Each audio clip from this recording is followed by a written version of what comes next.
Assalamualaikum warahmatullahi wabarakatuh. Jumpa lagi sobat tani semuanya. Untuk kali ini saya mau berbagi ini penyepraian rumput liar ya di kebun karet. Untuk kawan-kawan yang punya kebun karet ya. Nah, ini di kebun saya ini rumputnya rumput liar, rumput jenis berkayu ya. Nih.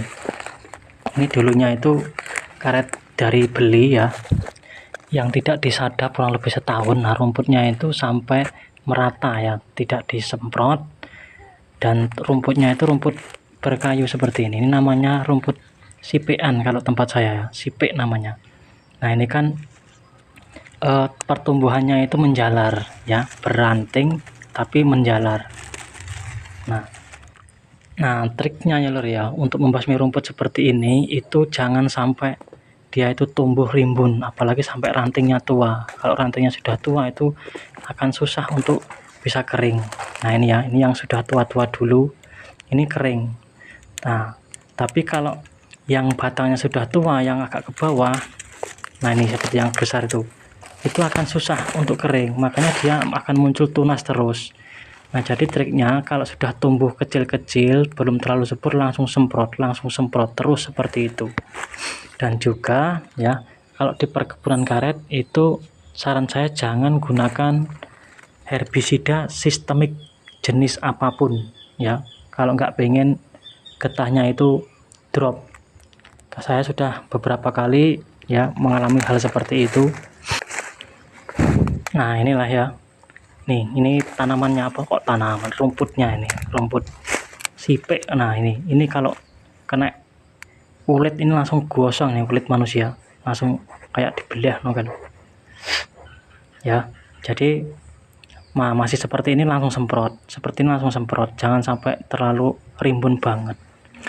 Nah, dan sekali lagi jangan gunakan campuran herbisida sistemik jenis apapun ya, baik itu bahan aktif glifosat ataupun metil novanturon atau herbisida sistemik apapun lah ya. Ada juga itu yang herbisida khusus untuk rumput berkayu, itu juga ada. Itu jangan ya untuk khusus kebun karet, karena semua sistemik itu akan membunuh akar serabut pohon karet, dan itu nanti pertumbuhan serabut karet itu akan prosesnya lama, sampai 3 bulan 4 bulan baru bisa normal lagi gitu loh. Nah, jadi saran saya ya, cukup gunakan herbisida kontak seperti ini saja ya, bahan aktif paraquat dichlorida. Nah, ini rekomendasi dari saya ya, bukan endorse, tidak, ini hanya berbagi. Ini yang kandungannya itu besar ya, 328 gram per liter. Harga 1 liternya itu 55.000 tempat saya ya. Itu ada tambahannya metil novanturon pilih, itu campurannya, tapi jangan dicampurkan, jangan gunakan ya. Nah, selain itu gunakan dosis yang agak besar, agak tinggi takarannya ya. Kalau di sini di kemasan itu 1 hektar itu cukup 1,5 sampai 2 liter per hektar. Ini kalau untuk rumput biasa ya, jenis rumput biasa berdaun sempit, daun lebar ya, bukan berkayu. Tapi untuk yang berkayu gunakan sekitar 4 liter ya, jadi 2 kali dari dosis anjuran.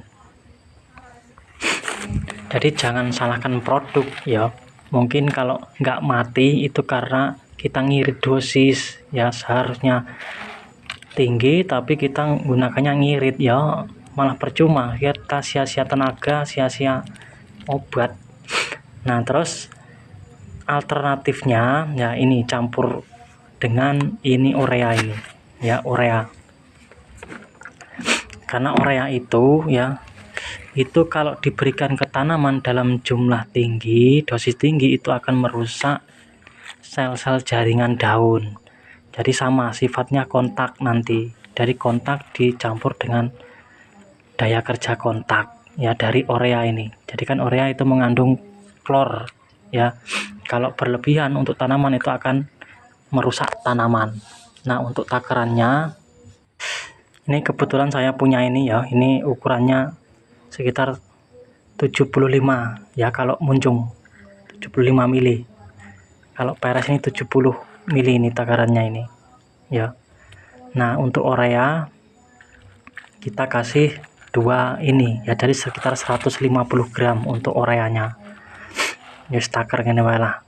Kalau dengan tangan yes rong gegem mundung, 2 genggam tangan mundung kita larutkan dulu di ember ya, biar dia cepet larut. Kita rendam dulu di kum di sini ember ya. Nah terus ada manfaat lain ya saat kita nyampur dengan urea ini. Jadi urea ini nanti juga bisa membantu untuk pelapukan dedaun-dedaunan yang sudah kering ini ya, jadi cepat untuk busuk. Untuk herbisida kontaknya, kalau tempat saya ini ngarani obat bakar ya, karena sekitar kalau disemprot langsung gosong. Nah untuk obat bakar ini ya, herbisidanya ini merek Turmadan.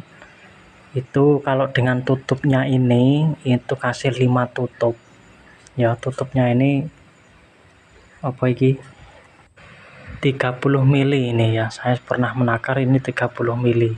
Kalau munjung yuk sekitar 35 ya, jadi kasih 5 tutup ya. Intinya dikasih 150 sampai 160 mili untuk herbisida yang kandungannya itu 300-an lebih ya, 300-an paraquat diklorida ya kandungannya. Jadi untuk 1 liter itu kalau saya ini biasanya 6 tank untuk 1 liter. Nah kalau yang kandungan paraquatnya itu di bawah 200 ya, itu jadikan 4 sampai 5 tank, 4 tank lah ya. Nah itu maksud saya khusus untuk gulma sipik tadi ya, gulma sipik ngono, gulma yang bandel tadi. Dan juga jangan lupa ya, cara penyemprotannya juga itu mempengaruhi. Nah untuk penyemprotannya untuk kawan-kawan ya, penyemprotan harus dilakukan saat daun itu kering ya, jadi jangan ada embunnya atau jangan setelah hujan. Jadi posisi daun harus pada posisi kering, karena herbisida ini sifatnya kontak ya, jadi nanti tidak bercampur dengan air embun atau air hujan, jadi bekerjanya bisa maksimal. Itu yang penting.